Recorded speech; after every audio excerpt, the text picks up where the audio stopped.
1. I'm a mid-level boss for a second shift in a distribution warehouse. Among the many things I'm in charge of, the biggest is billing. I invoice all the orders after they're picked and loaded on trailers to be sent to the customers. Keeping all the boring technical details as small as possible, the billing system is called the ASN. It's clunky, outdated, and absolutely asinine in how it operates. If one single order is missed or has an error, it will crash the system and not put through any of the orders. So one billing error will cause 400 to 700 orders, around 8,000 to 15,000 pieces of product, around 10 to 20 trailer loads not to be billed or sorted to routes or sent. The orders come in 4 batches called POs. So last night we were working on the first PO when the warehouse manager comes to me and tells me that a customer ordered late, and they've generated a 5th PO just for their order, but they're coming in person tomorrow morning and that the day shift will pick it, only 10 pieces. He tells me that when it prints out to just set it on his desk, don't pick it or bill it. He'll handle it in the morning. I immediately tell him that if it's going to print on second shift's POs, then it will be in the system under our ASN, and that if I don't bill it, it will hit the system as a missed order and will crash the ASN. He looks at me indignantly and says it won't because the 5th PO is after hours and will be in the system as the next day's. I tell him that's not how it works. He insists and says just do it. His shift is over and he wants to go home. I give him a hearty yes sir and go about my night. After the order printed, I set it on his desk as instructed and sent him an email on the company computer stating that his direct instructions have been followed. Normally I'd have texted, but I wanted proof in the company's email. Needless to say, in the wee hours of the morning after my crew was home in bed, the ASN crashed over the missing order and just under 1 million orders of product was frozen in limbo. No money was charged. No customers received their pre-4th of July orders. My company ate the costs of everything, including the transportation costs. Drivers, lumpers, dock workers, pickers, payroll, and all the other expenses of a large warehouse's nightly operations. This morning, the warehouse manager called me, and to his credit, he didn't try to throw me under the bus, possibly helped along by my email proof. But he's always been a generally upfront kind of guy. He just sheepishly told me I was right and shit had hit the fan. He's been there forever, so I doubt he'll get fired, but I know he'll be walking with a limp after the ass-chewing he took from corporate today. If you're going to run a multi-million-dollar operation on an antiquated goober system, don't argue the one goober who knows how to make it run. 2. Our institution of about 2,000 staff had yearly dinner and dance events. This was pre-COVID, of course. This is an educational institution where most of us are either teachers or administrators. I am part of a small group of teachers and staff at this institution that formed our own staff rock band. We are usually given a 30-minute performance slot at previous dinner and dances. Thus, when we were invited to perform again for the upcoming one, the theme for that year was superheroes. Our merry little band set out a full list of songs which included songs like Holding Out for a Hero by Bonnie Tyler, the Shrek soundtrack version. We threw in Creep by Radiohead because we wanted a song to slow the pace down midway through our set. All of us in the band are music lovers covering multiple genres, and also coming from many different faiths and religions. None of us even considered that Creep was an inappropriate song on stage. So now let me introduce you the antagonist of this story. I will call him Ash. He was the main staff coordinator for the entire dinner and dance event, a role that was bestowed on up-and-coming staff who saw potential for leadership positions. Ash and his committee were the ones who came up with the superheroes theme, and would oversee everything for the event, including our little 30-minute performance. Before this event, none of us in the staff band knew Ash well. He was a bit of a loner, and as we would soon discover, also takes his religion and values seriously. So seriously that he had no qualms claiming jurisdiction over the whole event with his values as constitution. We had given the event committee our song set list 2 months before the event, after which we began rehearsing in earnest. No committee member said anything in those 2 months about the songs they wanted removed. At our last rehearsal before the event, Ash decided to drop into our rehearsal. Midway through our set, as we began to play Creep, "You were here before," he suddenly raised his hand, "Gonna look you in the eye," to object and said, "Stop, stop, stop! I'm removing this song from your set list. You can't play this song." We were stunned. This was 2 days before the show, and we had sunk in tens of hours of rehearsal by this point. "Why?" we asked. "I read the lyrics of this song. The spirit of this song is offensive. It has the wrong values for an educational institution such as ours." We protested. Some of our band members were very religious themselves, and they saw no problem with the song. But he would not budge an inch. "You are not playing Creep on stage. I am going to escalate this to the deputy principal." The band members were fuming at this point, regardless of religion, but the band leader made the call. Okay. We can't play this song on stage, right? Then we won't. And just to be sure, this is a superhero-themed event, right? And your committee is encouraging all attendees to come dressed as superheroes, am I correct? "Yes," Ash replied, "and especially so for performers, so we're expecting your band to come as superheroes to fit our theme." Cue malicious compliance. The day of the dinner and dance comes around, and over 1,000 colleagues showed up, some dressed in Superman t-shirts, some as Wonder Woman, and even one in full Deadpool costume. But none of them grabbed as much attention as one very tall, very leggy, very conspicuous Sailor Moon. Sailor Moon had on the tight-fit sailor uniform, slim waist and generous bosom, extremely short skirt and the wig. It was none other than the bandleader, who, by the way, is a 40-year-old male wearing a padded bra. Ash was livid, but as Sailor Moon was grabbing so much attention with so many folks clamoring to have photos taken with her, Ash did not want to spoil his own party by telling her to take it off. At one point, even the deputy principal grabbed a photo with Sailor Moon. The 30 minutes performance was decent, mistakes here and there, but none of us were professionals, and the crowd enjoyed it anyway. Sailor Moon, who was the bassist, was headbanging and swinging her wig wildly to the final song, holding out for a hero, ensuring that everyone had their eyes on her. With a streetwise Hercules to fight the rising odds. Naturally, there would be the best dress segment, and it was clear from the start that Sailor Moon was going to be nominated and then destroy the competition. But Sailor Moon did something none of us expected. As the MC for the event asked her why she chose to come as Sailor Moon, and the entire event hall was riveted on her. Curious to hear her answer, she did not answer but instead started to sing, "I'm a creep, I'm a weirdo, what the hell am I doing here? I don't belong here." The crowd cheered and applauded, but no other table at the event was as overjoyed as the staff band table, who understood the deeper meaning behind what the band leader just did. It's been a few years since that event, and we weren't sure if Ash got that promotion he was seeking. He was such a loner that nobody really saw him much, thus nobody talked about him either. The band leader, on the other hand, became a legend.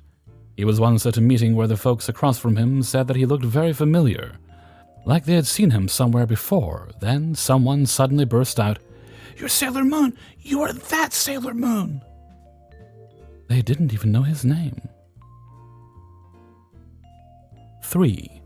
This was my second job after leaving high school.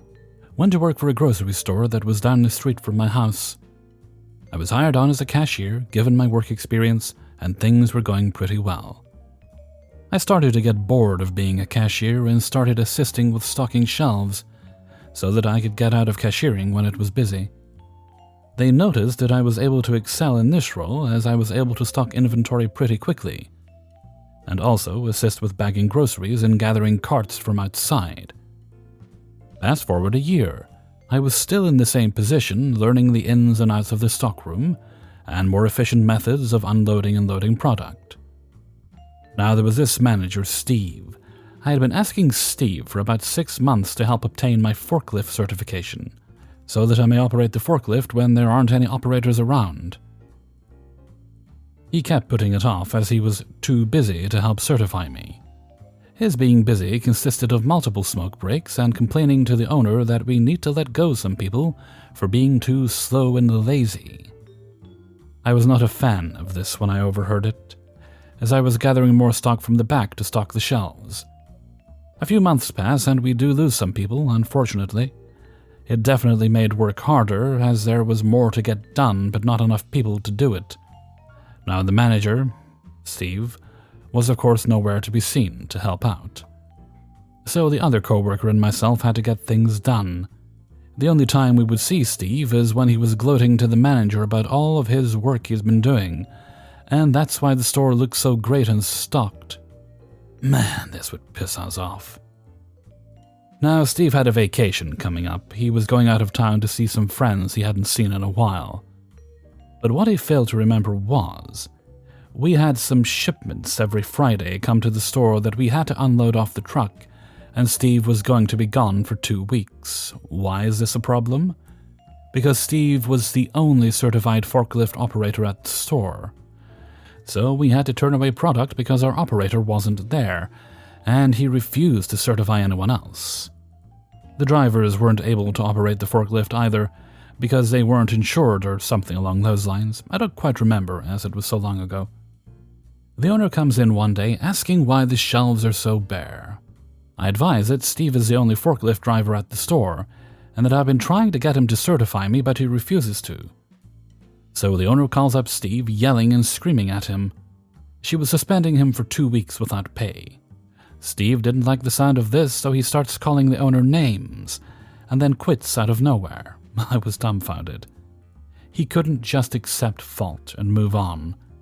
So the owner hangs up, apologizes to me for the swearing, then immediately got someone on the phone to come into the store to not only assist with unloading deliveries on Fridays, but to also certify me on the forklift, and I got a promotion. It was glorious.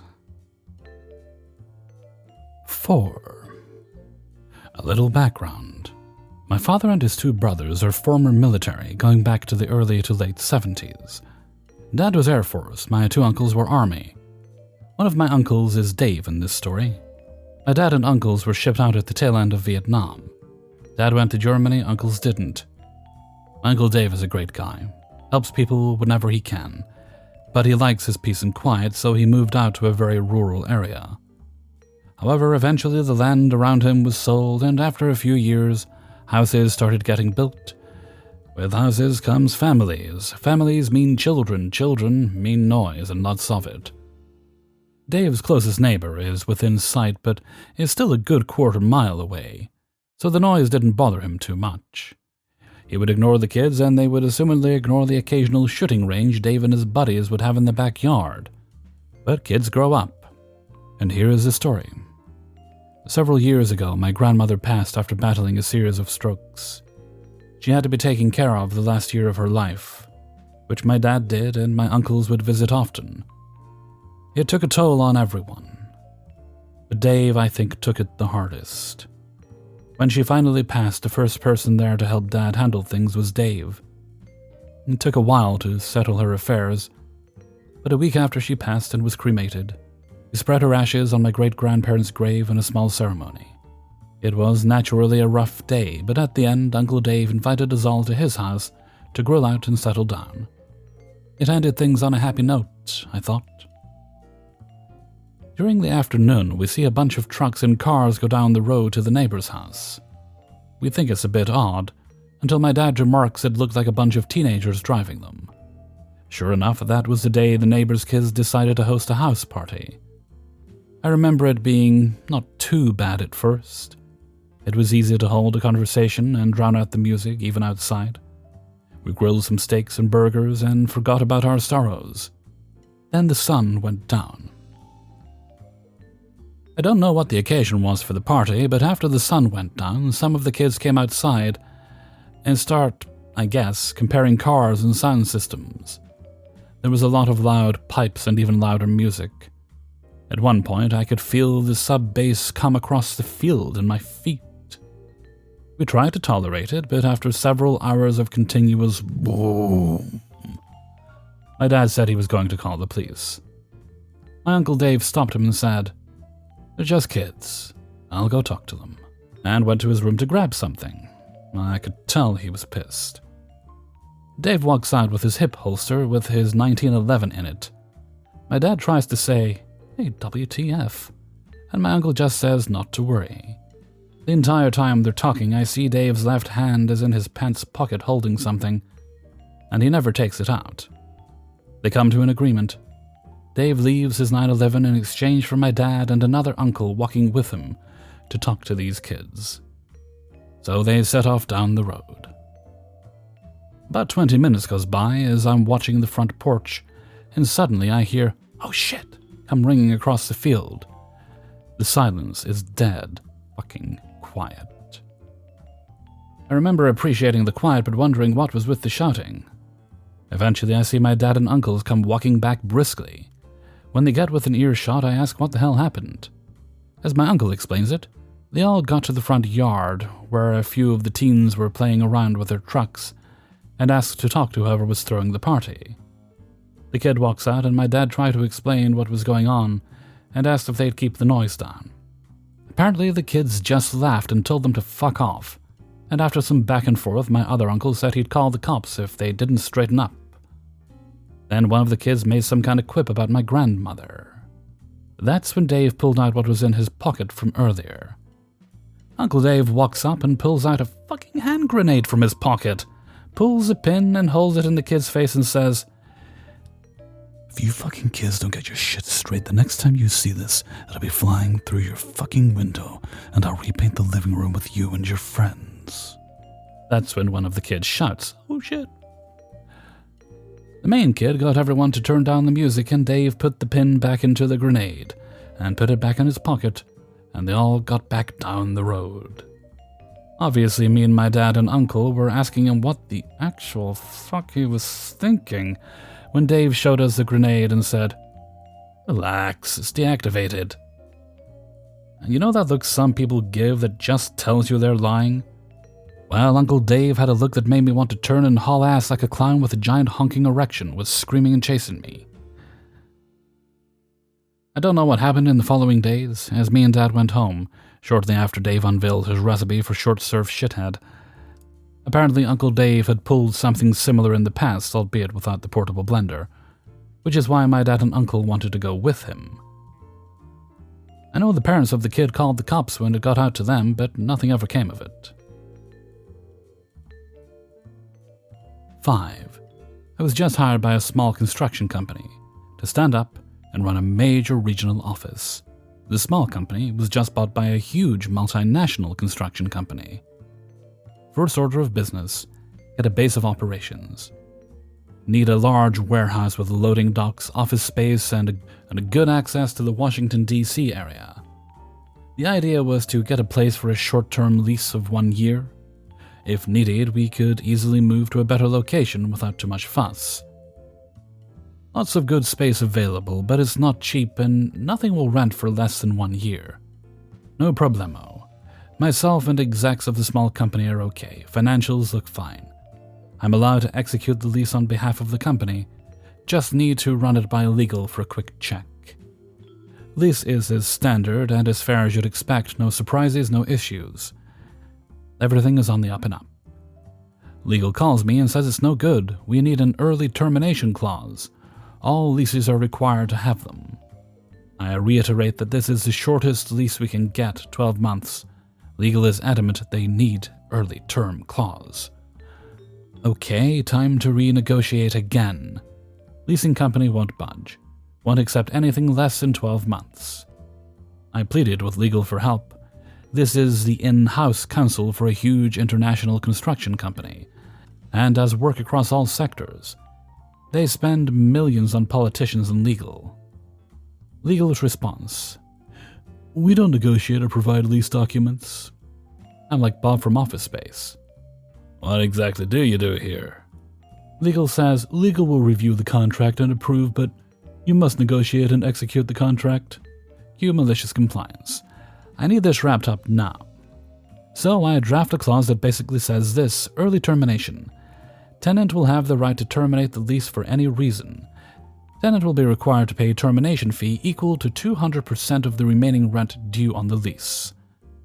I sent it to our legal team, expecting them to revise it. Nope. Completely approved.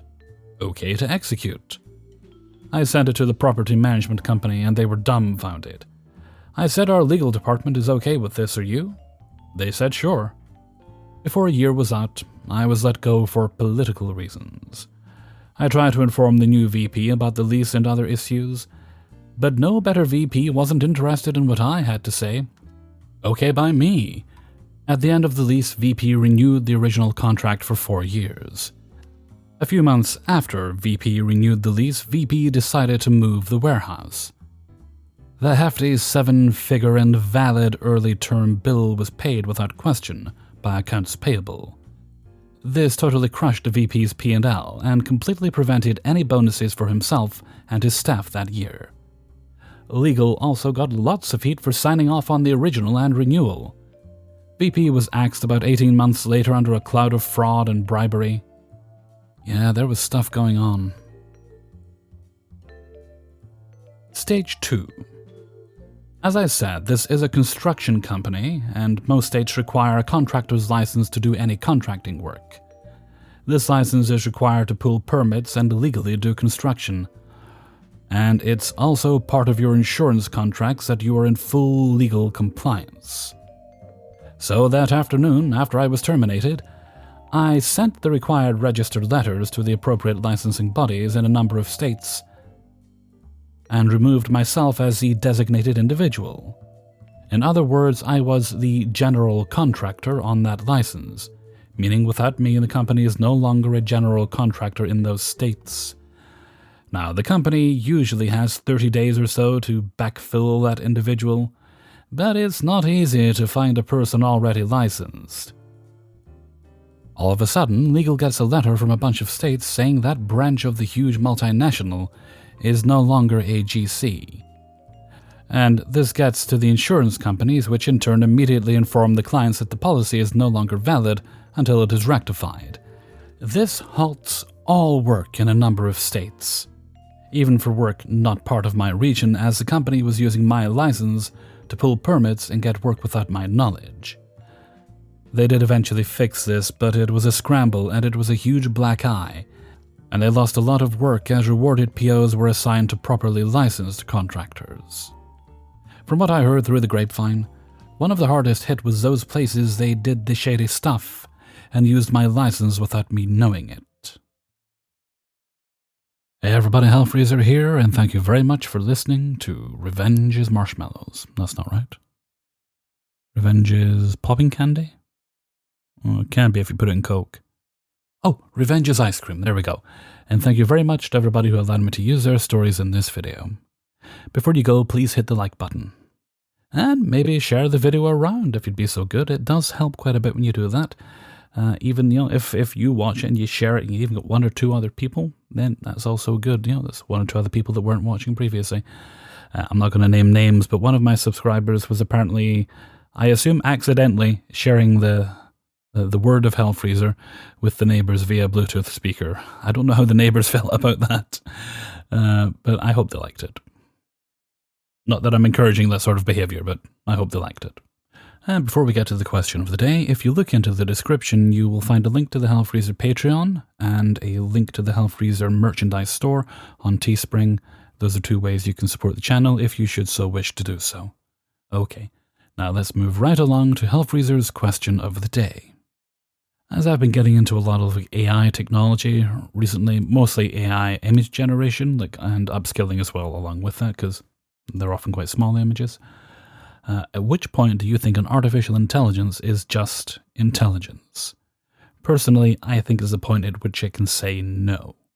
I.e., you ask it to do something and it can say, no, I don't wanna. I want to go make a sandwich which I won't eat because I'm just an artificial intelligence. And I don't care what you think, Kyle. It's a very complicated question, but I think it's one that we're going to have to address more and more as technology continues to advance, or as we continue to advance it. Inevitably, it will probably get to the point where it can advance itself and possibly do a better job. Who knows, maybe they'll even design a better human being. Okay, I'm being pessimistic. Don't be pessimistic, Hellfreezer. Be happy and upbeat. Let me know what you think in a comment below. Okay, I think this is going up on Saturday. If it is, I'll hopefully see you all for Sherlock Holmes later tonight. Unless there's a surprise Phasmo update. Well, maybe I'll play a little Phasmo. We'll see who's about. But if not, then Sherlock Holmes Chapter 1. Then I think we're on to Part 4. I still need to put Part 3 up, so I'll have to check that. Okay, and with that, I'm going to head off for now. So until next time, thank you very much for listening, and take very good care of yourself.